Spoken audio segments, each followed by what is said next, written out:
Hello my beautiful co-creators, Lilou here from amazing Ashland in Oregon on this beautiful Juicy Living tour, and today I'm with Neale Donald Walsch. Hello Neale. Hi. It's wonderful to be here with you. You definitely made an impact in my life and impacted millions and millions of people's life with your book, Conversations with God. I'm very glad that's true. Thank you for saying that. That was my hope, that it would make a positive impact on the lives of people. Yeah, there's a lot of people right now going through poverty and a lot of hardships. You actually, right outside of here, somewhere outside of Ashland, from what I'm hearing, used to live in a tent and was struggling to find the food, the money to be able to eat. What would be your recommendation for people going through really hard times right now to still connect to their spiritual, that want still spiritual growth, but are struggling with the basic needs? I think I would say the most basic need is your spiritual growth. And even if they're struggling for what you call basic needs, I think that is not when the struggle for spiritual growth should be subordinated or made less, but in fact probably made more, increased. Because if there's going to be any, how would I put it, resource that would be powerful and extraordinarily helpful during difficult times, it would be God and our connection with the divine and our ability to touch in with the part of the divine that exists in us. So I think that the first thing I would say to people who are enduring difficult times is to not disconnect, but reconnect with the part of themselves that is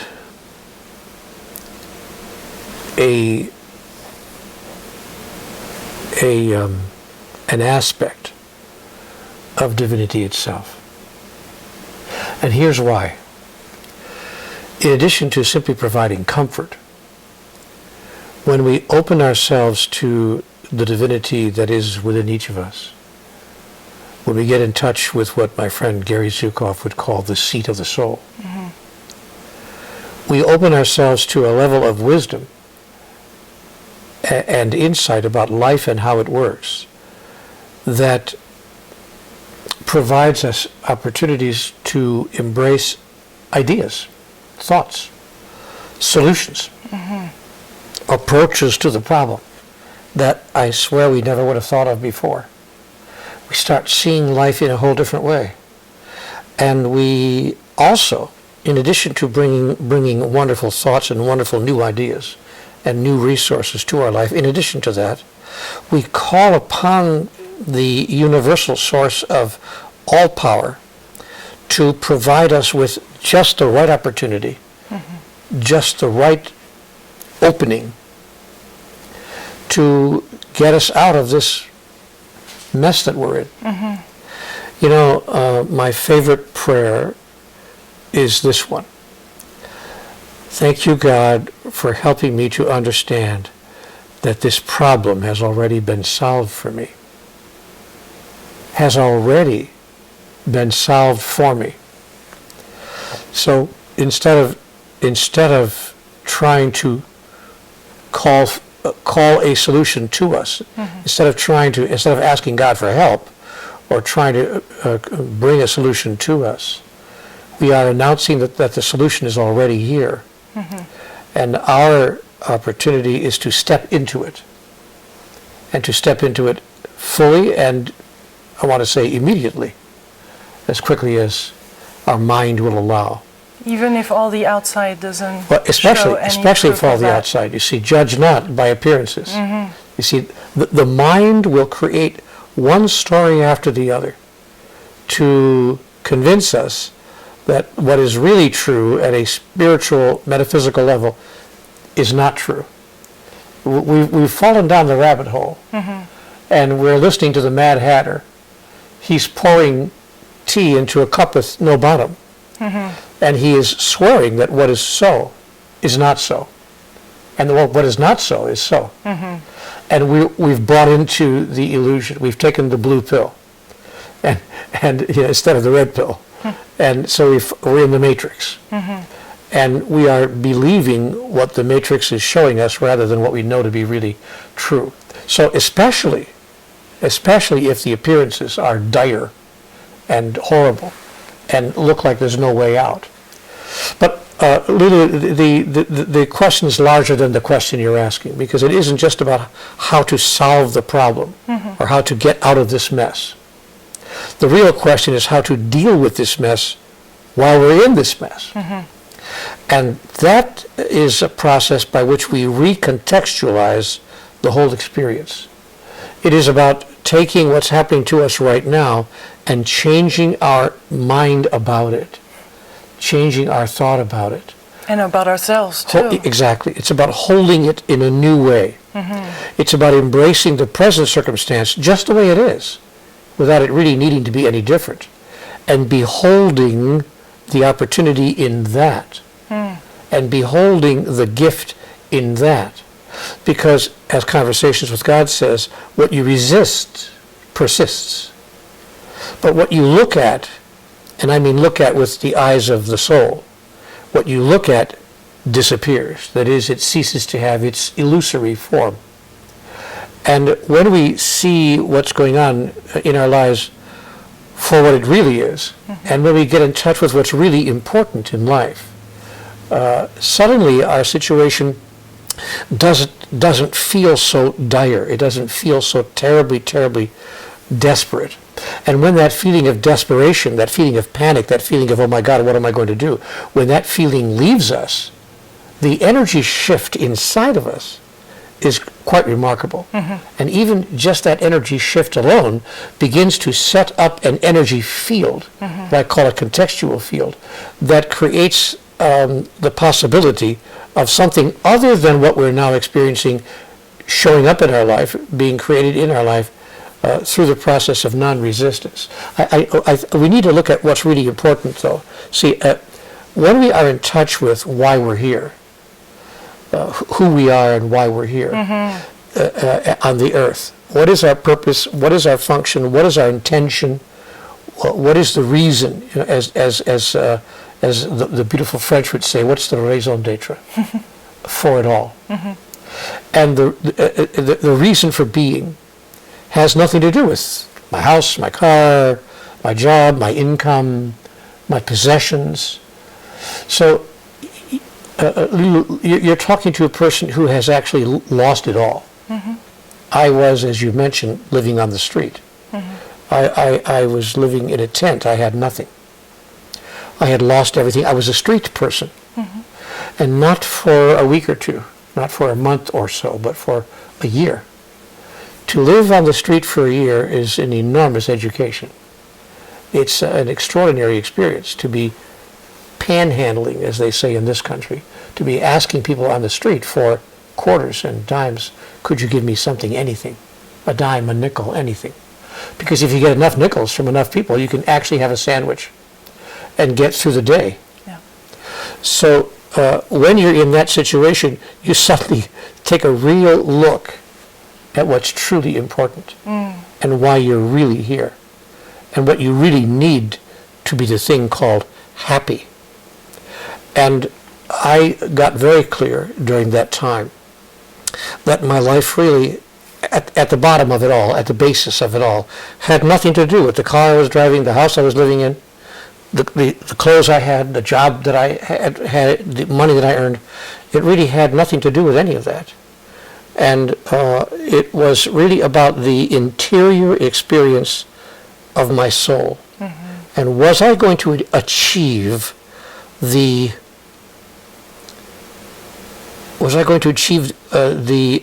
objective? Was I going to reach the goal that I came here to reach?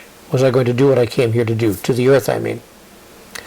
And what did that have to do with the job I had or the income or the car I drove, and it turned out, of course, it was nothing to do with any of that. Now, masters have understood this. You talk to a real master, I mean a real spiritual master, interview the Dalai Lama someday, or Thich Nhat Hanh, the wonderful Buddhist monk, and ask Thich Nhat Hanh how concerned he is about the car he's driving, or whether he gets to keep his house, or what his annual income is, or how many lovers he's had that year, or anything at all, that whether he has the right partner in life. We're all trying to find our perfect mate, whatever it is that we think is really important. Ask him, how many of those things are important to him? He'll say, well, let's see, let me count them. I'll count them. How many things are important to me that you mentioned? Actually, 0. None of them are important. Then you say to Thich Nhat Hanh, well, then what is important? He'll say, what is important to me, he'll say, is the experience that my soul has had on its journey. Have I self-realized? Now, Lilou, what I want to tell you is that my year on the street moved me forward in my self-realization process. I'm not self-realized. I'm not Thich Nhat Hanh. I'm not the Dalai Lama. I'm not even close. But I'm closer than I was before.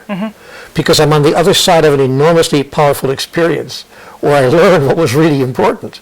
And I was able to see that my life had nothing to do with those things that I thought it had to do with. Yeah. And I spent my 20s, my 30s, and my 40s, 30 years. This happened to me when I was 52 years old. So I was an older man. And I spent the first 30 years of my adulthood trying to get the guy, get the girl, get the car, get the job, get the house, get the promotion, get the office in the corner, get the other house, get the kids, get the grandkids, and do well in life and be happy, trying to be happy. And I realized that the true source of happiness I finally got had nothing to do with any of those things, as I said, but rather had to do with how blissful my soul was and could be in the experience of life, and how close I came to expressing that which I came to express on earth, which is divinity itself. So Lilou, we get to a very important question. What am I doing here? Really, who am I and what am I doing here on the earth? That's the real question. And the answer to the question is, who I am is, I am an aspect of divinity. I am an individuation of God. I am that which is divine in individuated form. And what am I doing here? I've come here to express and to experience what I am. That is, I've come here to express and to experience every aspect of divinity that I can bring through me in the encounter with physical life, so that I might know who I really am, so that God might know itself in its experience through me. That is, what I want to say to you is that I've been told reliably in conversations with God that God's purpose in creating life, physical life all over the universe, is to give God itself an opportunity to express and to experience itself, to know itself in its own experience, and not merely to know itself conceptually. See, it's one thing to say, as an example, I am love, or I am forgiveness, or I am compassion. God is all of those things. But it's one thing for me to sit here and say, I'm a very loving person. But if I have nothing to love, if I don't have anything to love, if I can't express it, that means to push out. If I can't push it out and experience being that, then all I can do is say that I am that. But it's one thing to be something, it's quite another thing to experience it. And God, who is everything, wanted to experience itself. So it created relativity, the relative life in which we live, as the perfect contextual field within which divinity could know itself in its own experience. You went through a lot of anger, and a lot of people experience anger. Is that always related to ego? Is as long as ego is there? I think ego is getting a bad rap. I think ego is good. I think that ego, we need to have ego is what really encourages us and allows us to feel really good about ourselves. And I think ego run amok is not okay. Ego that's gotten out of control is another matter. But ego at its basis has gotten a kind of a bad rap. So I don't think that ego necessarily creates anger, but I think what creates anger is the mind thinking that what is going on should not be going on, that something else should be happening. So the mind starts looking at what's happening and saying, it shouldn't be like this. God darn it, it shouldn't be like this. I'm getting pretty mad. This shouldn't be like this. And the master, Thich Nhat Hanh would never say that. For that matter, Byron Katie would never say that. Byron Katie would say, no, obviously it should be like this. You know why I know? Because it is like this. So Byron Katie would say, who's a lovely, lovely person, Katie would say, don't argue with life. It is what it is. And when we stop arguing with life and see it for what it is, see, here's to tie it all together, Lilou. When I was on the street for a year, toward the end of that time, not at the beginning, I went through a lot of anger, like you're talking about, and a lot of frustration and disappointment. But finally, I got to a place where I realized, I see what this is all about. I see what this is. This whole experience that I'm having has been given to me by life as an opportunity for me to really get clear on what's important and who I am and why I'm really here on the earth. And I was so stubborn about it. For me, I had to be hit over the head with a 2x4. I had to really lose everything, lose my family, lose my house, lose my job, lose my income. I almost lost my life. What threw me on the street was I was in an automobile accident in which I had my neck broken. Now, most people with a broken neck, God bless them, don't live. You break your neck, you die. And if you don't die, at the very least, you're paralyzed from here down for life. God bless those folks. Somehow or another, I escaped both. I didn't die and I wasn't paralyzed. But I broke my neck, sure as we're sitting here. But I, just in the right place, 1/4 inch off, and the doctors said, you're so lucky. You're just amazingly lucky that your neck snapped in a place where it wasn't crucial. And there aren't very many places like that in your neck, but you escaped. Now, having escaped death, having escaped life as a paraplegic, and having found yourself on the street with nothing to your name, 1 pair of shoes, 1 pair of pants, 3 shirts. Having gone through all of that, what's really important? Well, Lilou, when you face death, when you stare death right in the face, when you stare utter poverty right in the face for a year of your life, you begin to understand what really matters. I'm writing a book called What Really Matters. And the book is actually called The Only Thing That Matters. The Only Thing That Matters. And the book makes the point that 98% of the world's people are spending 98% of their time on the 98% of things that don't matter at all. And they're spending 2% of their time, if they're lucky, and on what really matters. So how do we know we're spending that time on what really matters? By the way we feel. When you're spending your time on what really matters, you will feel a certain way. You will feel at peace. You will feel blissful. You will feel calm, and you will feel okay about everything. You will feel, I want to say, fulfilled. Fulfilled. When you are spending your time on what really matters. I talk to married couples all the time, and I say to married couples who come to me for counsel or advice, what really matters in your marriage? And they give me all kinds of stuff. We have to get along. We have to learn how to communicate. We have to be harmonious. We have to stop criticizing each other. We've got to have mutual goals. We have to have the same agenda. I go, no. Okay, I got it. You made all that stuff up. It sounds good, but you made all that stuff up. Let me tell you what really matters. When was the last time you looked into the eyes of your beloved for 60 seconds without looking away. For 60 seconds, not for a second or two, not just for, but for 1 solid minute, without saying anything, without touching anything, just looking. When was the last time you did that? And married couples tell me they don't even do it when they're making love. They close their eyes. What? So I say, if you want to save your marriage, the guys come to me when they're in trouble. You want to save your marriage, look into the eyes of your beloved 3 times a day for no less than 60 seconds each time. No counseling, no books, no classes, no courses. Just look into each other's eyes 3 times a day for 60 seconds without blinking. No touching, no talking, just looking. That's all you have to do. You know why?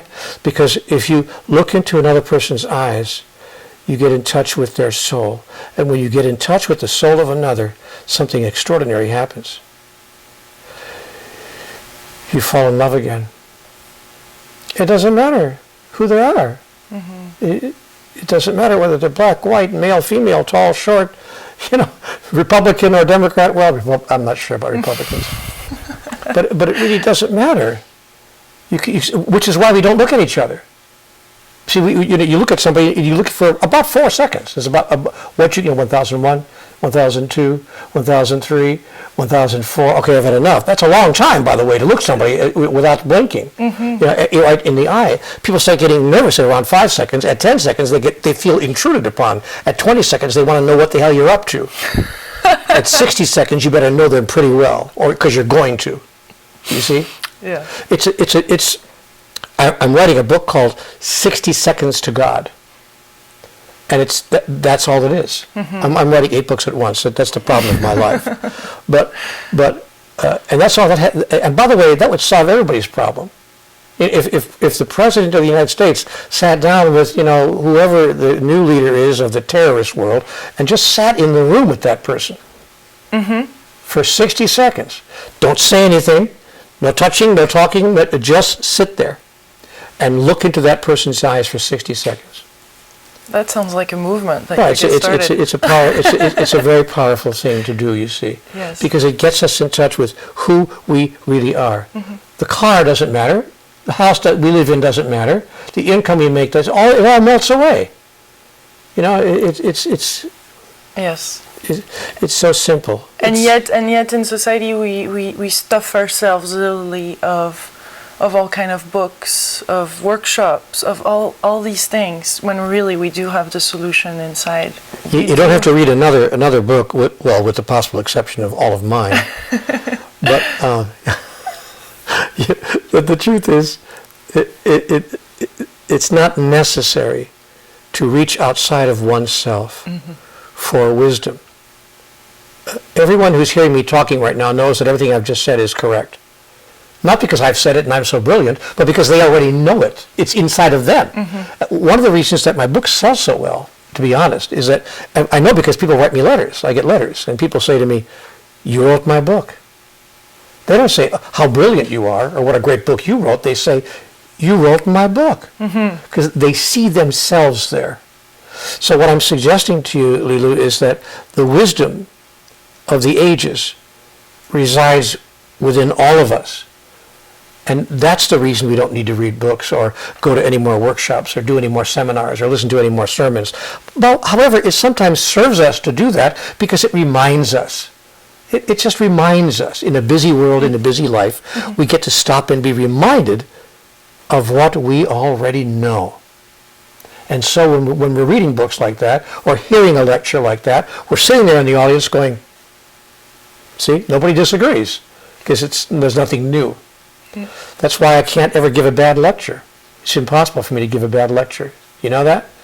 Because they already agree. I know when I walk into the room, they're going to agree with everything I'm saying. Well, yet you had a lot of people that came up to you and were angry at you being in this space. Some people are not comfortable being around others that are shining this light. It is confronting for people around us. Well, it can be. It can be. I've never had anybody come up to me. I mean, the most they do is leave the room.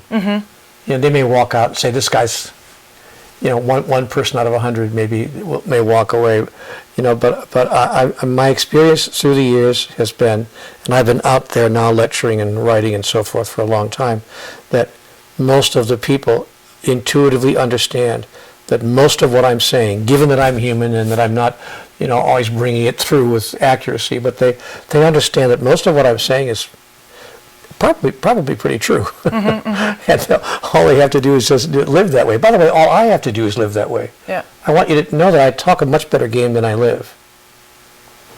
If I lived the game that I talk, I'd be a saint. I don't. I talk it much better than I live. But I live it much better than I did 15 years ago. And a whole lot better than I did 30 years ago. So the me of today is so much different from the me when I was 35.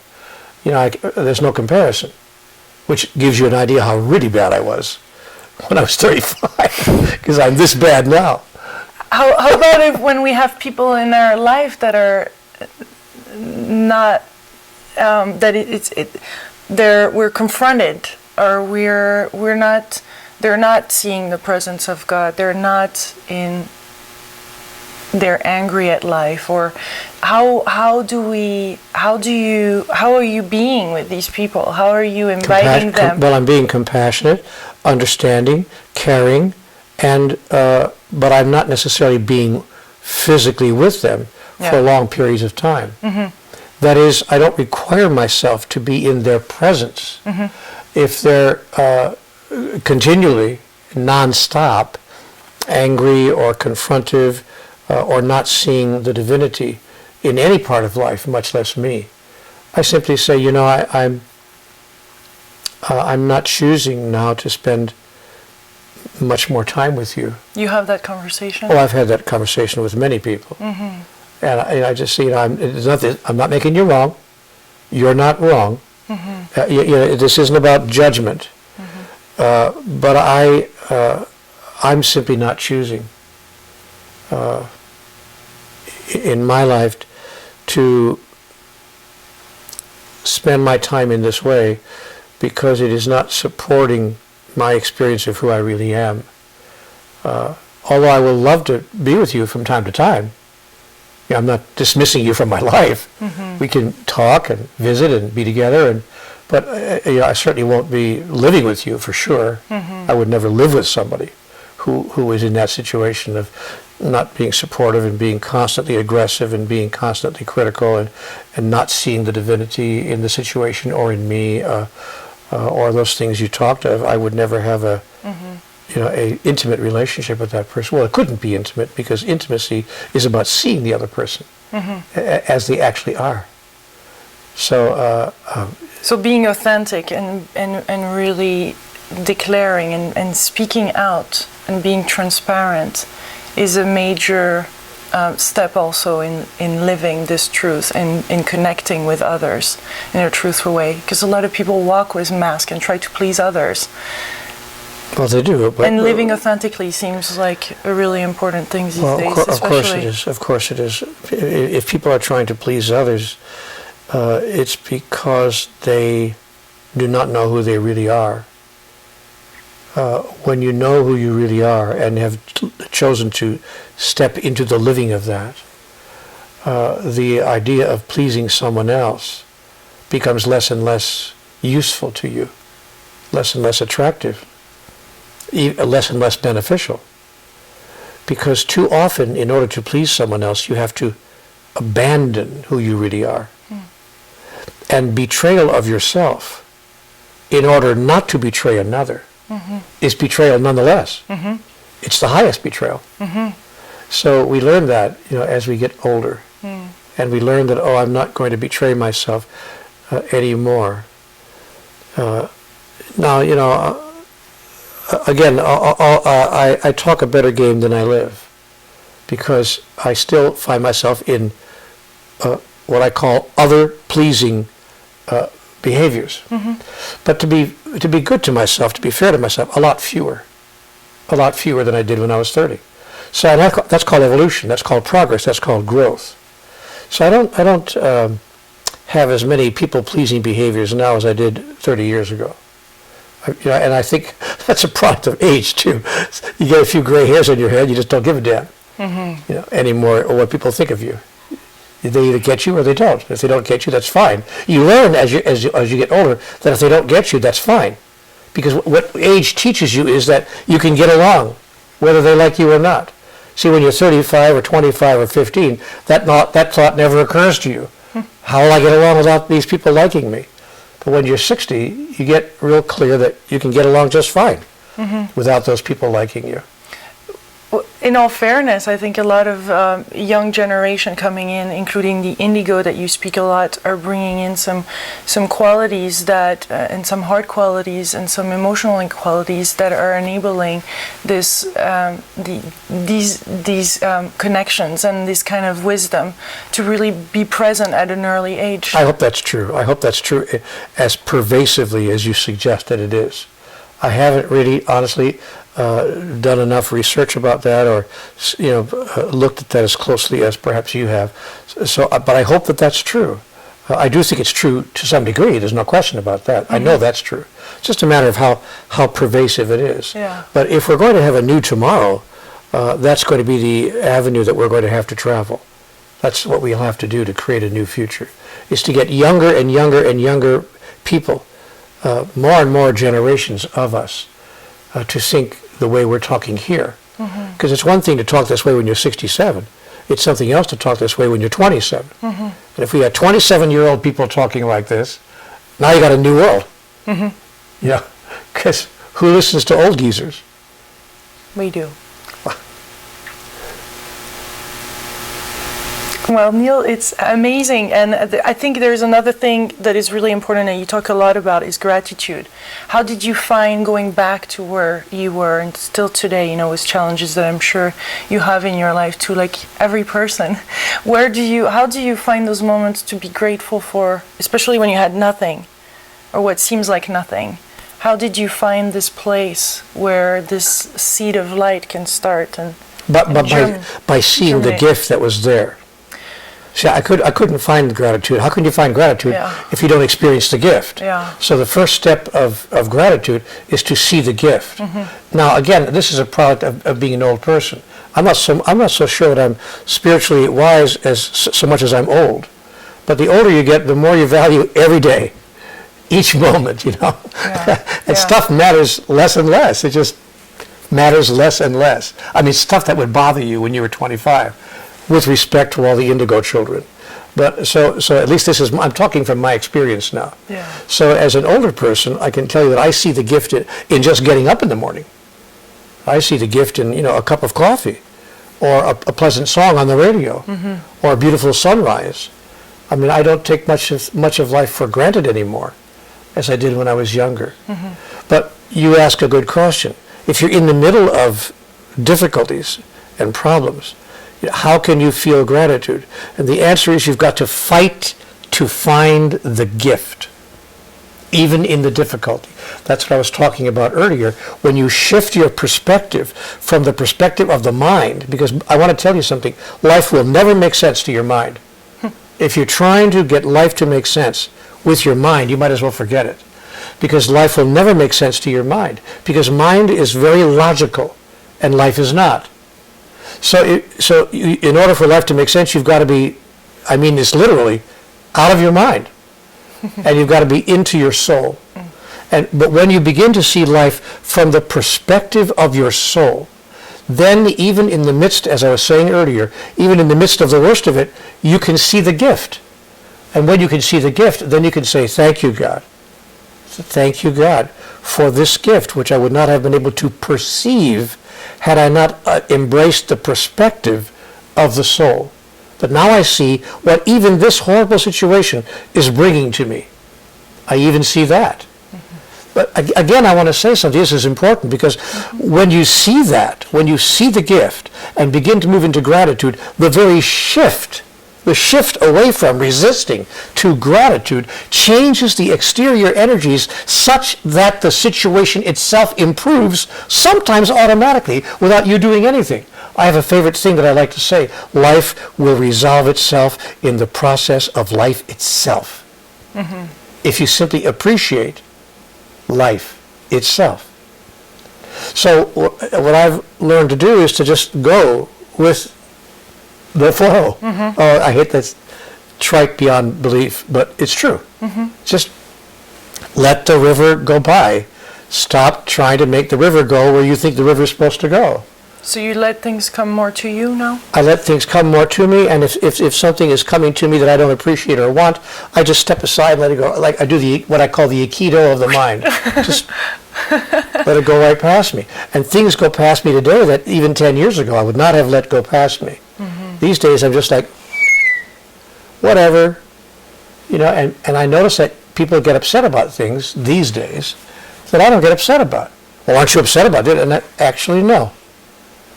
And they think I should be. So they're upset for me. I said, well, you're carrying the upset for me. I'll let you carry the upset bucket. I don't need to carry that bucket. You carry that bucket. How did your relationship with God evolve? Where is it now compared to where it was before? Well, how it evolved was out of sheer necessity. It was either get to know life and therefore God better, or drop any expectation of a happy life. And I didn't want to be unhappy for the rest of my life. I didn't want to be so unhappy that I even contemplated ending my life. I didn't want to. That's not something I chose. So having made that choice, the old I want to live choice, and I want to live happily. Having made those choices, I was forced to recognize what I've just said to you, that I got real clear that I was never going to be able to understand it or figure it out with my mind. I thought, okay, you know what? There must be something more that I don't understand here, the understanding of which would change everything. But I got a pretty good mind. I'm a pretty brilliant guy, so it's tough for me to say that, but it happens to be true. So if I couldn't understand it with my mind, well, then who could? So clearly my mind said, it's not in your mind. That is, it's not in your past data, which is all the mind has, is past data.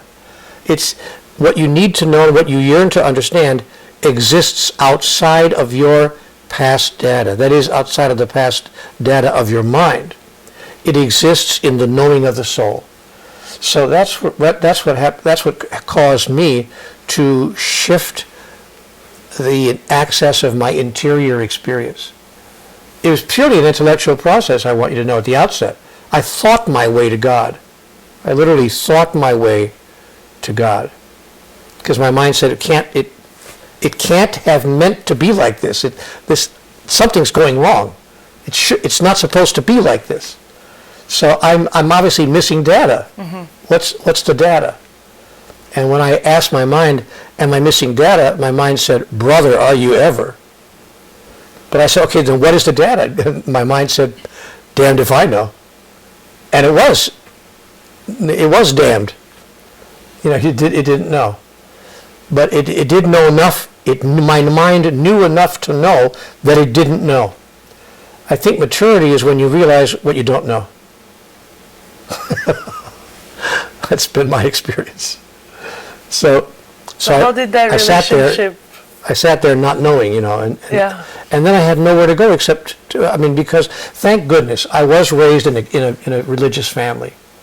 I had abandoned the religion of my youth, but at least I had that background. I had that that fundamental background. I was raised in a family of Catholics.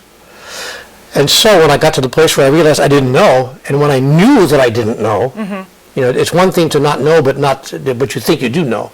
But when I didn't know and I knew that I didn't know, then I went to God. Then I went down on my knees. Now, and this is very private, but I literally went down on my knees, not just in my head. I literally went down to my knees one night, and I said, God, need a little help here.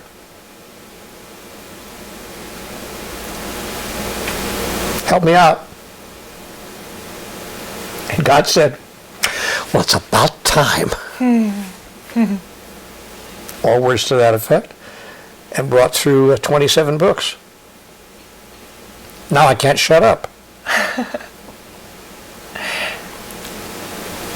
And how did that relationship to God matured and deepened over time? How did that evolve to where you're at now?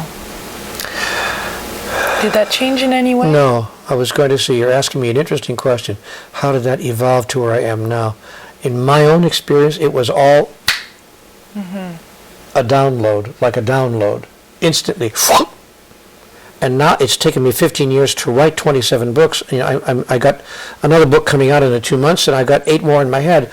All I'm doing is trying to get out the totality of what I was given in that one download. So I can't honestly say, I know it sounds great to say, yeah, I've really evolved, you know, in my relationship with God, but the truth is that once I got in touch with who and what God was and who and what I am in relationship to that, it was an instant experience, and it's not gone anywhere since then. Although my awareness of it, I would say, has expanded as I've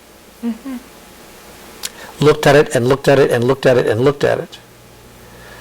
And as I've been forced to try to explain it to others, by the way, which is why I do interviews like this. You know one of the reasons why I do interviews like this? Because life requires me to try to find words to explain it to yet one more person. And as I do that, I realize that I called you into my experience to give me an opportunity to explain it to myself one more time with even greater clarity. And so, and that's how life works, by the way. Life works that way. We bring people to us and create situations that are perfect for the next step, to allow us to take the next step in our own evolutionary process. That's what I mean when I say you see the gift. Even in the bad stuff that's happening, if you look at the bad stuff, the so-called bad stuff, and you say, there's a gift in here. I brought this person to me, and this person has a gift for me in their hands. I wonder what that is. And we start searching for the gift. And once you find the gift, often even forgiveness of that other person is not necessary. Because when understanding comes in, forgiveness goes out. I love the saying that you have there. Bidden or not bidden, God is present. It's a plaque on my wall that she's pointing to, ladies and gentlemen. And the plaque on the wall says, bidden or not bidden, God is present. And that's correct. So that's correct in my experience at least. So every situation that presents itself, even losing your house, even losing your job, even these terrible things you talked about at the beginning of our conversation, all those experiences and events, if we understand what's happening correctly, are gifts to us by life, creating a context within which we get to express and experience at the next level who we really are. And when we see them that way, we convert them into that. And when we convert them into that, we begin to experience them as that. And the energy shift changes the exterior reality often, very quickly, because the exterior reality no longer needs to present itself in that form in order to get our attention. Yes. Yes. So what would you say, what is love to you? Oh, what is love to me? Oh, why not ask me some simple questions? What is love to me? Is God nothing but love? Well, of course, that's true, but the other question is more intriguing. I think to me, love is the loss of the self utterly. You know, it's the loss of the self utterly. You know, I'll tell you how it works. I look at my dog. I've got the cutest dog in the world. I know that other people think they have the cutest dog in the world, but in fact, I am here to announce that my dog happens to be actually the cutest dog in the world. Now, when I look at, and my dog jumps on my lap because my dog knows that I adore him, and he adores me.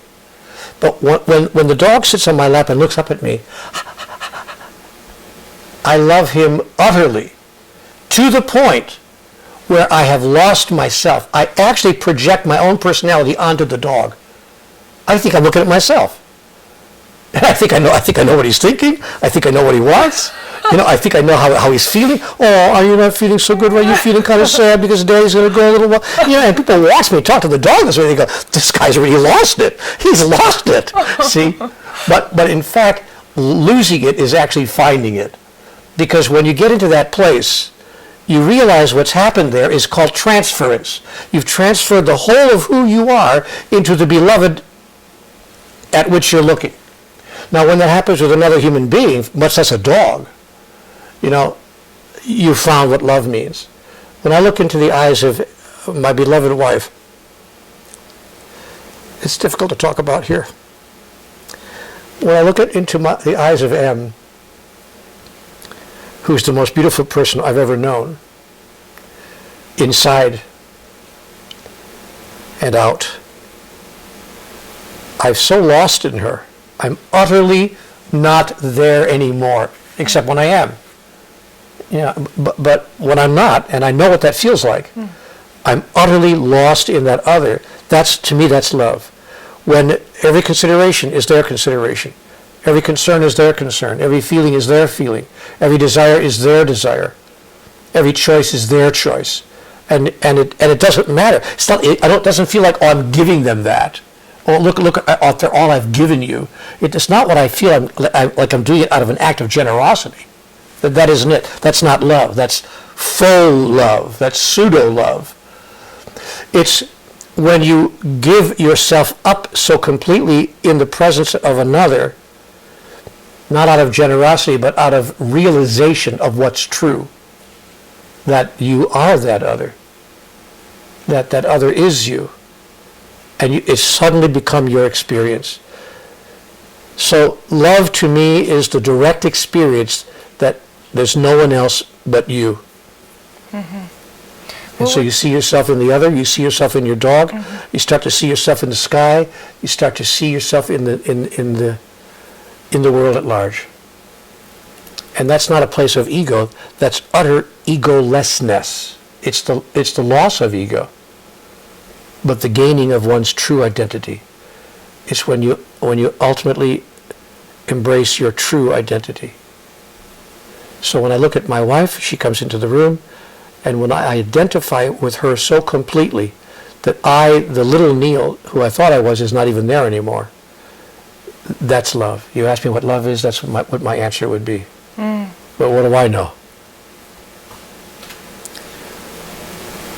What do I know? What would be your recommendation for men these days? You're definitely a man of the heart. There's a lot of men watching. Half of the people watching this are men. And what would you say to men right now as a recommendation or advice or? Well, I don't think that the advice is peculiarly male oriented. Yeah. If I were to give advice, it wouldn't be to men. I don't think that penises qualify people to have certain problems that vaginas don't have. No, just letting the emotion and being as you are. You're very vulnerable, and you get. I think I would say comfortable with. I would say I am pretty comfortable, but again, I'm an old person. Old people are more comfortable than young people, from my experience. But the advice that I would give to all people would be to forget all the things you thought you were here to do. Let go of all the reasons you thought life placed you on the earth. Wipe the whole blackboard clean, and come to a deep understanding of who you really are, why you're really here, and who everyone else is. And if you get nothing else except that, the purpose of your life is to express and experience the divinity within you, which I would call love. If you ever get to the place where that becomes true for you, then have the courage and the bravery to step into that. Say it to as many people as possible. Share it with the world if you can, so that you can give notice, so that you can bear witness to your own process. And then go for it and live your life fully in that particular way. And one last little thing, that we have a tendency as human beings to identify to things. And so when we start experiencing our creative power and seeing the magnificence of things that can come in our life, some people have failed, and that's probably a fear of a lot of human beings, to identify then to those manifestations or to those things as I'm the one that has created that. So how do you remain humble? How do we remain centered and in this place of we're nothing and everything? Well, I don't have a problem with humility, except when I do. But for me, it's easy to be humble when I am humble, because all I have to do is remember, my failings. So humility is not difficult for me when I'm being authentic with myself. But I'm not quite sure. Ask me that question again. How can we not identify with what we bring in manifestation in our life, all the magnificence? Why should we not identify with it? Why wouldn't we? When we do, the ego kicks in, and then... Unless it doesn't. Unless we first of all, I do identify with all the magnificence that's come into my life. I totally created this beautiful house. I created the perfect life partner. I created an extraordinary way to express myself in the world. I totally created all of that. I wouldn't deny that for a minute. But that doesn't mean that I somehow am arrogantly not humbled about it. I think that what I'm clear about is that the creation is a co-creation, accomplished through the process of divinity expressing through me, as me. And so I don't see, I think too much. I think we're asked too much to deny our own magnificence. I never advise anyone to deny your own magnificence. If you've painted a beautiful painting, say so. If you've created a beautiful home, say so. If you've accomplished something magnificent in your life, say so. I did that. I accomplished that. Give yourself credit, but allow yourself to know that, of course you accomplished it. The extraordinary thing would be not to accomplish it. Do you know how much we have to do not to accomplish? You know how much of God's wisdom, God's joy, God's creativity, God's genius, and God's magnificence flows through us, and so the real extraordinary event is when we are not expressing magnificence, because it's all coming to us and coming through us. So it's not unusual for human beings to be utterly magnificent. It's unusual for them not to be. But what's interesting is that we've been taught not to be. Oh, there's guilt that kicks in from religious background. Not just religious, but in every sociological way you could mention. Culturally, in every other way. We were told as children, I was, to be seen and not heard. And I got all kinds of messages around that. And so because somehow somebody convinced us that God wants us to be humble. That humility, a false humility, we're talking about false humility here. I'm not saying, humble, the word humble is a very slippery word, because of course we don't want to be abrasively arrogant, but false humility, the aw shucks kind of humility. You know what I don't like? Somebody walks in and they look fantastic. They look gorgeous. They're dressed to kill, and their presence is magnificent. And you know what? They know it because they spent an hour and a half getting there. It's not like they had no effort. They spent there, with the makeup and did the hair and put the thing on and picked the right dress. No, not that one, not this one. They took 3 minutes, or 3 hours to get the right dress. And then they sweep into the room and you say, you look magnificent. What an incredible dress. And they say, oh, this old thing? Help me out. See, show me a woman who you say, or a man for that matter, who you say, you look magnificent. And they say, thank you, I think so too. I did a good job this morning. Oh, okay. That's the I shouldn't tell this story on my wife, but I will. My wife is an extraordinarily exquisite person in every way. When she walks into the room, I say, you look incredible. She'll go, thanks, I know. She doesn't kid around. She doesn't get false humility. But she doesn't say it arrogantly. It's not a put-off. Nobody's put off by it. You just go, oh, there's a person who knows exactly what's true. And she can step into her own, the glory of who she is, without making anyone else feel less, or feel small, or feel somehow not enough. So I'm all for embracing the glory and the wonder of who we are. But I think there's a way to do that without making anybody else feel somehow less. And in fact, the way to do that is something else that Em often adds when I say those things to her. Now that I'm thinking about it. And I say, you look incredible tonight. She'll say, thanks, I know. And so do you. Yeah, right? Yes. See, so it's about sharing the wealth, sharing the magnificence, seeing in another what they see in you. For that matter, seeing in another what you see in you when you see the best in you. So in some way, by doing that, by honoring who we are fully, we're mirroring back the greatness of another. Of course. Of course. Beautiful. Well, thank you so much. Why didn't I say that? I could have put it in one sentence like that. So never ask a writer to give you a one-sentence answer. Thank you for this delicious, intimate moment. Thank you. Well, you're welcome. It was fun. Thank you. Much love, my beautiful co-creators from Ashland in Oregon. Bye-bye.